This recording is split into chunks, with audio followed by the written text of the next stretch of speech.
Thank you, my friends.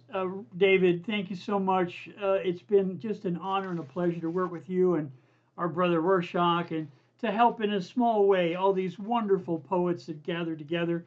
I'm going to share a screen and share some work with you. I plan with this set to take you on a little trip. It's in four movements. The first movement is science. Then we're going to do some politics, then a little bit of poetry for poets, and then I'm going to close it up with some love, hopefully to bring you some lighthearted and joyful stuff. So here we go. Part one, the science movement. Okay, so let's open this one up. Here we go. These are some science poems. As you know, I really enjoy sciences, and I invited you to speak to the theme of education and learning and study. I come from heritage that was, I'm just third generation in this country, and there's not a lot of college educated folks in my family, only a few. And I learned early on how important this was, and I hope you have the chance to enrich your mind, enrich your environment with your own studies. So this first one is speaking to that theme. I call this one Educate. Searching history and loving science takes us away from blind myth reliance. Collecting honest data builds a life and drags us up from the miasma of single-cell pond life. Myth and legends have their place, but civilization and technology have their own very special grace. The shift to uplift, the well-trod footpaths and recognition enrich our mental activity, the opposite of remission. Treading the waves of history reduces crippling assumptions and misery. And when reading the annals of science, we learn of heroic actions, and through experimental reliance, the facts get stacked, and thereby theories as strained by hacks. Academe is far from perfect. It's, after all, the humans that work it. Science advances are often opposed. The reading of science history really shows. But inspired, we may make progress daily, so in our high-tech encrusted lives, we might celebrate with our global friends gaily. Repeatable phenomena upon which facts adhere is the way to bring a better future here. Collect the data, decide, never let the fearful steer the ride. We may live surrounded by technology, but for progress to flourish, for human dignity, there can be no apology. This one is called Dark Molecular Cloud. What used to be a hole, for all we know, on closer observation, is a kind of anti-show. Now Bart Bach, and he could talk, describes the absorptive side. Dust makes these little flakes about 1% of the overall mass. The rest is cold gas. We'll let that pass. Begets a new interpretation. It's all called by all determination. A dark molecular cloud is so dense. In its defense, it is promised. It hugs the light. It's so proud, this light devouring darkling molecular cloud. Known as Barnard 68, I'm not quite sure. It's a bit obscure why they couldn't really wait. Right out the gate, without an ounce you can relate, they state this dark molecular cloud swallows visible light. What was bright is now reachy, peachily dark as night, absorbing, obscuring all the stars, yet enduring behind them. They find them all swallowed and hollow, obscured and demurred out a drop, heedless of any particular particles of sorrow. A great concentration in the position means a collision absorbing visible light across the spectrum. If I got it right, a veritable fulcrum of night. The eerily dark surroundings have prevented any detailed soundings, making and marking this phenomena sparkling. One spectacular, cold, deep darkling, drinking up the light all right. And in this isolated spaces, this deep, dark, absorptive nebula is a cloudy, rowdy, untoward, the constellation Ophiuchus.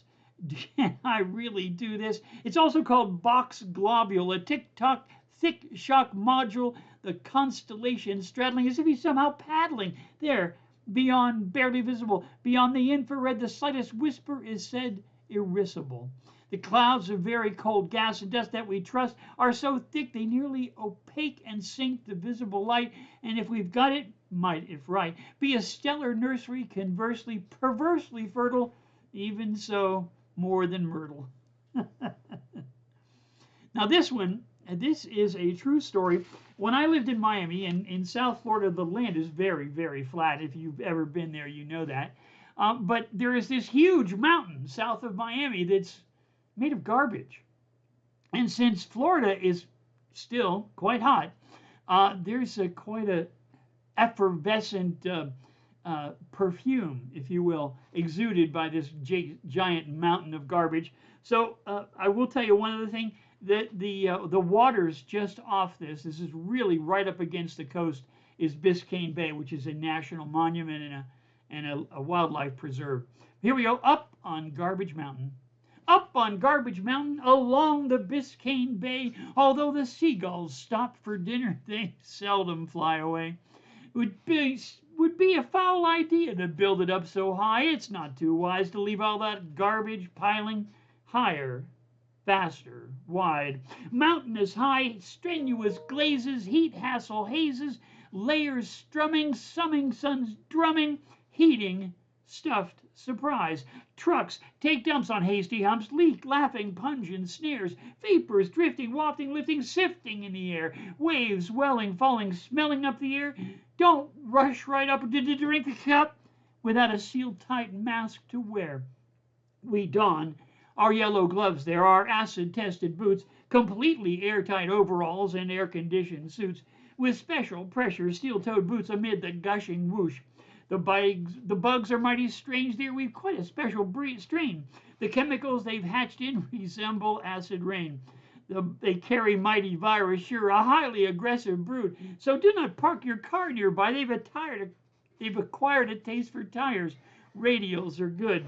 The roaches that survive there have carborundum shells, and when they fly from place to place, falling, sparking trails are traced. The mud that moves, we call it, watching some crawl by. Don't get any on your shoe, it'll eat right through you quick, and should you dare to poke it, it'll probably eat your stick.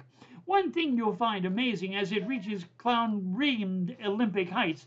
One thing true, good, that it can do, bring into a tourist's well-earned view a look at that strange and bloated large Jersey, and a garbage barb, ripe as homeless and as sad a sight as a garbage truck, out of luck and gas, with a year's young load of your own waste. Like the taste? And then this is a tribute to our, what I call our Darwinian healthcare system. Maybe the sick should just die. I've heard them complain on the bus and the train as they cough and they stress, adding their mess, flailingly postponing their well-deserved ultimate rest, denying, decrying, refrying the end, calling on friends. Maybe the sick should just die. Until all their screeching has battered my brain, the yowling and moaning and screaming and groaning, the toing and froing, without pause or restraint. Maybe the sick should just die. They parade to the hospital and clog up the halls with their slips and their falls, legs in cast, packed into stalls with more than they teeter on crutches, slowing me down with their coughing and sneezing and crapping old wheezing. By God, it's not pleasing. Maybe the sick should just die. Insurance rates and mental states, implants and valves, upgraded joints, arterial stents make me wince. They can't take a hint. Maybe the sick should just die. Surgeons galore, doctors by the score, orthopedists, and what's more, pancreas, appendix, and replacement kidneys, and those tricks, x-rays, MRIs, ultrasound, radiation overlay. Seems they stop and pile up at every station. They're messing up the nation. Maybe the sick should just die. All the pills and the potions, extravagant notions of fellowship, stop the commotion. What a trip, let her rip. Maybe the sick should just die. Commercials round the clock, drug cures chock-a-block. Just take this stuff, my pillows fluff. Maybe the sick should just die. If you can't finally be repaired, the society must declare maybe the sick should just die. Medicaid, Medicare, never find enough coins there. Stop the ways, you're full of bad taste. Maybe the sick should just die. Okay, well that's science. Let's see. I'm going to go ahead and we'll do a couple of politics. Tempus fugit, as they say. So this first one, you know, many of us have been anti-war for a really long time. We're getting too damn good at this stuff. It's really, really too much. So this is from a story about an incident in Ukraine where a woman confronted a Russian soldier, and this is as it was told. "Why are you here?" the old lady asked. "My dear young soldier, standing with your rifle so bold here on my street, on your way to defeat? Are you here to kill your brothers? Will you be glad to kill their mothers and kill their babies too? Do you have rabies? Is that why? Are you crazy?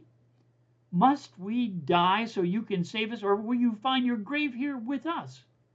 Why are you here? Did you come to kill us? You'll die here, little man. Go back while you can. Don't you understand, little man? You must spill us and kill us and shoot us, pollute us." "Grandmother," the soldier said, "you should go before it gets worse." "In all this killing make it worse? You came to save us by killing us? Plant your bombs and spill us? Leave before it gets worse? Gets worse? I place on you my most awful curse. You'll die here and lie here hated and worse. Put these seeds in your pocket so flowers will bloom where your body will fall after all."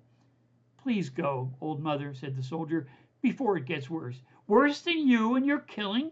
Will you kill us all after all to save us? In the grave your great victory awaits. Get out of my gate. Go home before it gets worse. Go with my curse." And then this one, again, we've been at this for too damn long. A jolly little war. You know, there were people that actually thought somehow that this current regime was going to be peaceful because, this the Democrats are all, warlike. So this is called A Jolly Little War. It's called, subtitle is If Perhaps You Know the Score. "What's the war is for? Is it bluster or a cluster chuck? What exactly is it? Just a resource grab and nothing more? That can be fab. Can we bully Greenland, or is it for real a threat? Can we see in Ottawa what we might get ere regret? Does he want Panama just for the shipping, or is he just out there all over with his bloodlust all dripping? Can we grab the isthmus that'll be ours again? What do we say to Britain? Aren't the Falklands free again? Hey, so grab us Greenland and Canada with our crew. We can take the minerals and the forests too. Will he annex Saskatoon? Is it Skagway on the list? When we steal old Northumberland, will Toronto be also blessed? Will we have a grand old SEAL patrol with our slogans high? Our robot tanks seize the sleeves and take control? Will the Northern Reindeer be ours again? Will we make the walrus postage our special friend? What do we need from the Argentine? Is the tango charming or just obscene? Is it our pal Paraguay again, or is he uncertain about the way? Is that where the jade is made in Paraguay, or is it really emeralds and cocaine that paves the way? Is Colombia really the toast of the coast, or is cocaine what they want to bury their nose in the most? Will he annex Whitehorse, or will Quebec be reduced to a francophone roast, or just a steaming rebel strewn with a heap of radioactive toast? From Greenland to Grenadines, we'll seize the oil, the gold, the dream, with a chance to grab some headlines. Then again, will there be mountainous stacks of dead? Well, fine. Expand the empire from coast to coast. And those without the martial spirit? Well, there's always Caesar's ghost. One last piece in a political vein. This is addressed to that chap who shall go unnamed. Once again, proved in a switch. Once again, thank you. It's proved in a switch if you're rich, you can be 47 kinds of a son of a bitch. Watch through walls no cell can keep you. Walk through the open church door and ignore the people. Once again, all restraints go unused. Why, son, if you're rich, the sheriff will even shine your shoes. If I listed all the places that charges were dropped, the myriad million places where the law just stopped or basically flopped, you'd be convinced that all those laws on the books, there just weren't any. You shine that pretty old penny.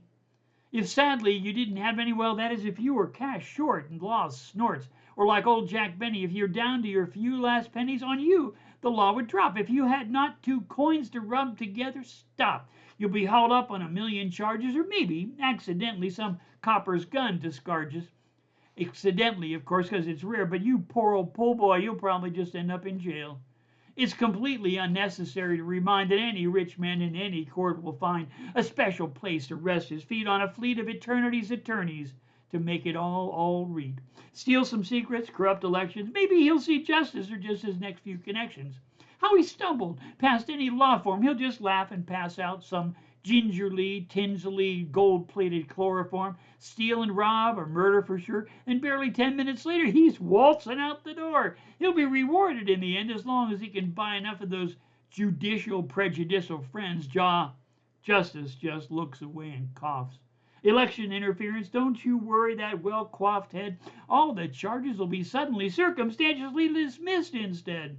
Election interference? What? That's just for littles. Go right ahead. Your maid told us the prosecutor's busy frying up your favorite victuals. Steady.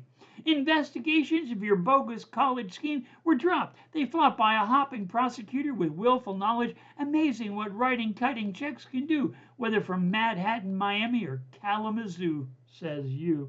His boast, he could shoot anyone on 2nd Avenue, no longer seems to ring so hollow, and all that stuff you once found hard to swallow, more like Daniel in a den of spaniels, walk on water, steal the race, seems simply pathological if the occasional reporter dares to ask a question. Hey, order me up 11,780 votes. That case all washed away, but hey, it was a great big flood of money. Sways, take note, who's to say? All them secrets stacked and packed by the pool at Mar-a-Lago. Any discussion of that? Well, my friend, you keep that under your hat. There is an embargo. Will New York or Georgia find some spine, or just blinking slink away just like Gitz in the nick of time? Well, my friends, I will treat briefly on the subject of poets. And this is to you, my friends. You bring joy, you bring truth every time, and it is so refreshing. This first one is called The Traveling Monks. The traveling monks of Drepung Logse Lamasery, Om Mani Padme Om, have been traveling to share from far fair Tibet what you gain when you forget. Om Mani Padme Om. Their wisdom, like the dancing water boy with his buckets who employ with his joyous spillage all the joy and tillage. Om Mani Padme Om. His bearing burdens glory, and then beyond silence tells the story. Om Mani Padme Om. Sharing music, dance, and through ritual conjure trance to break the lake to consecrate. Om Mani Padme Om. The senior monk gave a satsang for the greater glory, and there, amidst the jade and ivory savor-flavored story, Om Mani Padme Om. We sat in silence, in compliance, and the chanting was a delightful violence. Om Mani Padme Om. He asked, the senior monk did. He asked the grown-ups, he asked the kids. Om Mani Padme Om. Did anyone have in their possession a simple question poised beyond the noise possession? Om Mani Padme Om. They would learn of the monk's wisdom that shining day amidst old Dharma's play what this traveling monk thunkism. Om Mani Padme Om. What did he think after all these weeks in America complete? Was it wondrous? Was it neat? Om Mani Padme Om. The wise monk pondered as the chelas fidgeted. They sat in their best posture, fingering their beads and figured from what they were after. Laughter breaks the rigid. Om Mani Padme Om. The monk finally spoke and wrested the yoke from their throats with this brief little note. Om Mani Padme Om. He was not asked, hey, would it last? But he said with a chuckling laugh, Om Mani Padme Om. In America, you have a lot of things. I hope it comfort brings at last. Om Mani Padme Om. And like a pebble troubling the pond, what the brainy bounty spawned in ripples round the room, dispensing light, disturbing gloom. Om Mani Padme Om. In a room as opulent as any temple, a monk whose life was simple gave an ample sample of simple wisdom thrilled. Om Mani Padme Om. And through those gathered trill, the ancient wisdom certainly spilled, and like a bolt of lightning drilled, it was just merely puzzled. And from that moment, the room tumbled. What did it mean? What had they seen? Om Mani Padme Om. The senior monk just smiled, and after a while his smile grew into a laugh at last, and in his wise foolishness found the fountain's vaulted path. Om Mani Padme Om. And then this one, again, another tribute to my dear friends, the poets. It's called Give a Poet. Take a poet to lunch, crunch. Take a poet to dinner, you'll be an awesome winner. Take a poet to bed, he'll remember every single word you said. Give a poet a dessert, she may decide to bat her pretty eyes and flirt. Take a poet to a movie, not too long before you'll be feeling groovy. If you're a popcorn fan, he'll be a gentleman with his hand. Take a poet to a show, oh my gosh, your eyes will glow. Whether you sit down in front or in the middle, he'll make sure you hear the fiddle. Make a poet a tasty breakfast, you'll find real pleasure in your comfy nest. Take a poet to tea, oh how happy you will be. He'll heat the water, fill your cup, make sure the heat steeps, and wait patiently till you drink it up. Take a poet for a drive, he'll smile and you'll surely safe arrive. Take a poet for a stroll, you'll find a fluid wit that's surely droll. Take a poet for a drink, you'll get her worldview quite succinct.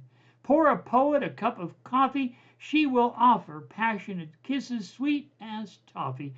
Make a poet a nice big salad, he will sing you a folksy ballad. Butter up a poet's toast, and she will love you up the most. And then this last in this session, again, dedicated to my poet friends and fellow poets. The uses of humor.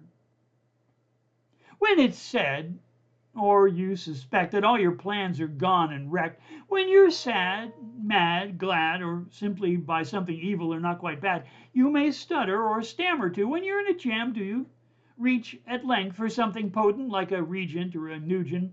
Grab a hold of something rash. Now, I'm not talking bags of cash or bowls of hash or some such spice that is your pleasure. I'm suggesting that you measure one great dollop out, and when you whisper or you shout, grab yourself a great big laugh, and then you'll cut your woes in half. Cut them, splice them, mince them very, douse them with a cup of berry, pull their leg and tug its hair. You may just find a touch of merriment there. And when they've got you in a box, or the holes have worn through both shoes and socks, lean right back and give a chuckle, even though it bends your strongest buckle. All these things so tough and stringy, now no more than a propeller on your beanie. A small mustache painted on that picture of the Master Don. Give yourself a hearty laugh, sure, you'll cut your woes in half. I may have time for one more, so oh my gosh, let's do the love set. It's called Bubble Up. From a deep and silent place I bubble up. Rising from the royal blue to the goddess above, I bubble up. 1,000 artesian wells pouring forth from the silent earth, I bubble up. Reaching through the layers of sea, layers of warmth, layers of silent cool, I bubble up. Listening to a beloved call from the goddess in love, I bubble up.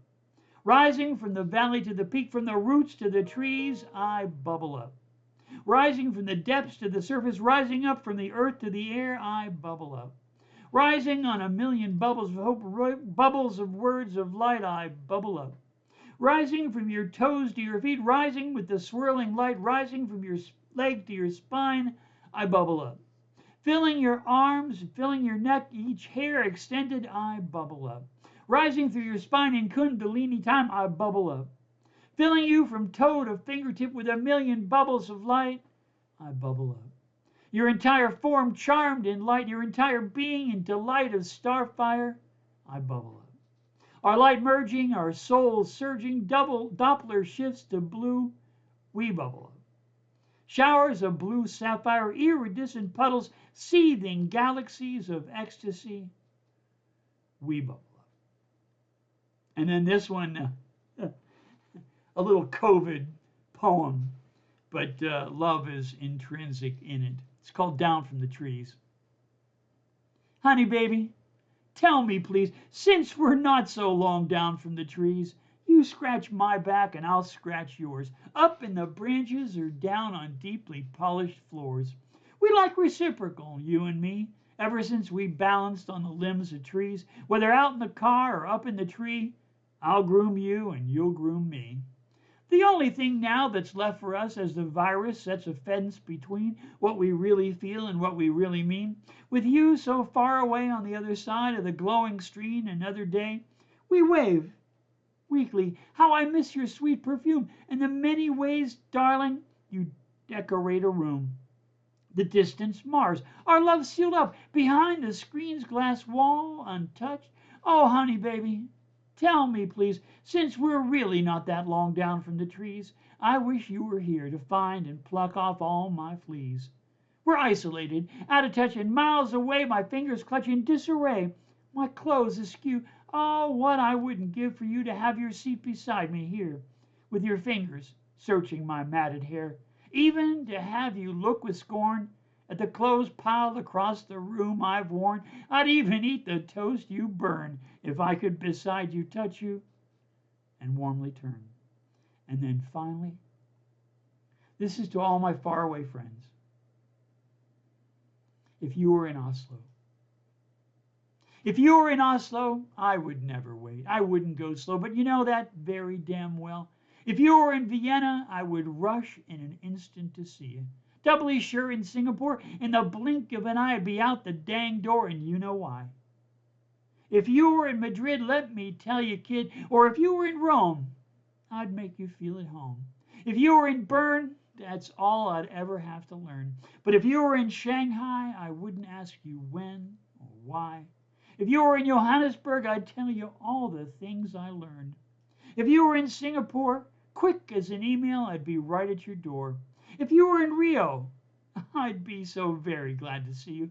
If you went to Vladivostok, I'd let you pull my stockings off. If you were in Minsk, I'd make sure you be convinced. If you were in Marseille, I'd say all the things there were to say. If you rested in Beirut, I'd demand to ply my suit. And if in Dubai, you'd never need to ask me when or why. If in Istanbul you rested weary, you know in an instant I'd join you, don't you, dearie? If you came to Baton Rouge, I'd buy you a pretty pair of satin shoes. And if you came to Moscow town, I'd take you dancing in your finest gown. If you came to Copenhagen, I'd be there before you could get damp from the rain. And were you in Amsterdam, I'd never be an also ran. And were you there in Shannon, I'd be there like a cannon. But no matter where you are, it's in the heart. That's where it starts. Thank you, my friends. It's been an honor to share with you.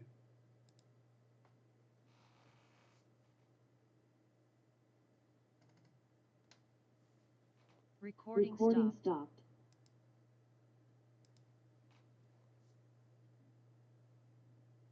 Good to hear that rhyme is not dead. Listen to when we listen to it. Rhyme is not dead. Yes. Ow. Mighty Fine set, Rick. Wow.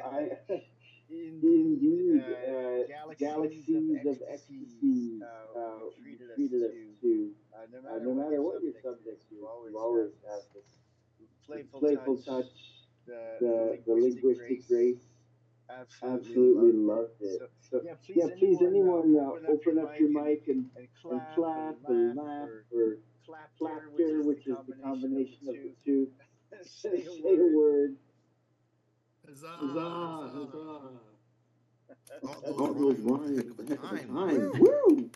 Yes, Yes, it was all so very clever. I love the way the rhyme helps the medicine go down.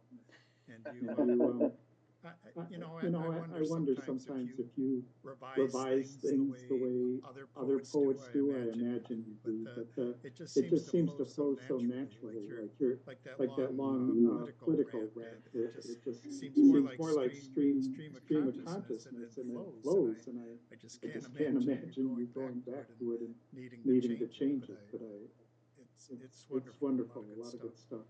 Thank you. Thank you so much. I think it's particularly Rick to deconstruct really heavy things that people fight over. They can't even talk about things today, political things. But because of the way he presents them, it's not like a humor to minimize the seriousness of it. But it's in the light language and the very common language and common concepts we're all familiar with him. He sets about using rhyme and humor to deconstruct and to point out exactly what's the problem here. Maybe you don't give the answer, but you give all the questions, and you don't walk away, which I often do, like overwhelmed with sorrow because it's a terrible thing, or annoyed or overburdened. Like it's light, and it's. I just keep saying, oh, that's true. Thank you. It's a good service, and it's there, and you're so well done. Your rhyme is phenomenal. You know what, Rick, I love this stuff. The reality is that sometimes reality is so ugly that we can't look at it. And the beauty and the power of sarcasm. I mean, the Caribbean it's major. I mean, we use sarcasm, political sarcasm, to say some, make people look at the horror and be able to stand up, after they've heard it and seen it, and then figure out what do you do with it. But thank you so much. I always love listening to your words. Rick, I really like your, at the beginning of your set, how you drew attention to the importance of education. I was one of the last to be able to get what we have in the UK, a mandatory grant. If you qualified for a higher education course, you got a mandatory 4 years of grant, which was tuition fees, living allowance, books, everything. And without that, because my parents were very strict conservatives, and they thought you were either born with it or you didn't have it. You couldn't improve yourself. And that mandatory grant allowed me to take that course, and I went on to get a master's degree, and that helped me break away and forge an independent life. And your focus on that right at the beginning actually wasn't sarcastic. It wasn't flippant either. It was uncharacteristic. I mean this in a good way, uncharacteristically of you. Very serious, and you hit it right on the nose. Thanks.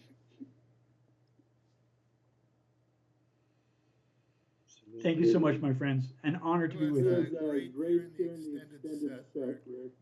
Yeah.